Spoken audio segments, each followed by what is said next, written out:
Photography in the fall.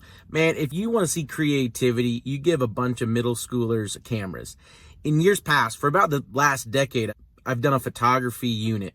And the whole purpose of photography for us is to how to tell a story through the camera lens. If you look at modern society, everything is told through either videography, hence these videos, or photography. And so students running into this, no matter where they go in life, whatever career path they have, it's really important for them to understand that telling a story through imagery is going to help sell their product. Whatever that product ends up being, they're going to need to have marketing. And part of that marketing is telling a story. This isn't a year-long photography unit.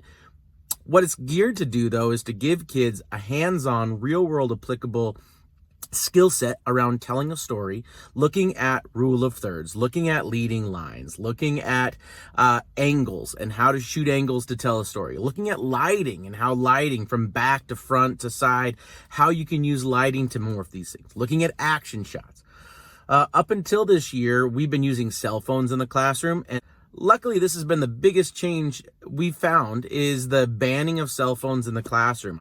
We went from 30 kids with 30 cameras and all isolated individuals to 16 cameras, 32 kids. Everybody has a partner and they're able to share. My favorite part about this is it builds in a ready model where you can be taking pictures of each other. You can be spitballing ideas.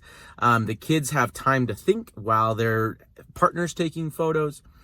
We're using pretty low-end, medium-grade DSLRs, these Panasonics, and the kids just love it.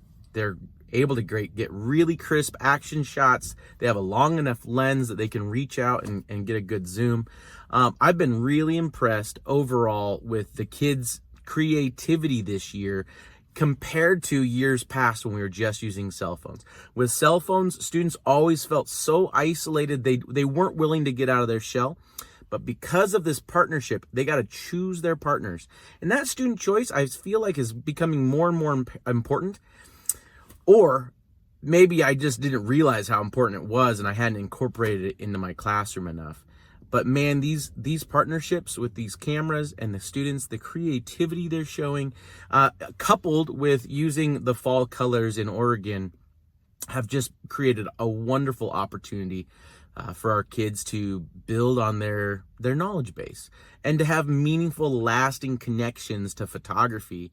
Sometimes giving kids these opportunities helps open up their eyes that they have opportunities that they didn't know about, and they have skill sets and they have vision and artistry that maybe they hadn't had an outlet yet in. It's incredible to be able to offer a program that gives these kids these hands-on memories that maybe they never pick up photography again in their life, but they've had the opportunity. They have that skill set now that they can connect to as they move through life, and maybe something sparks for them later on.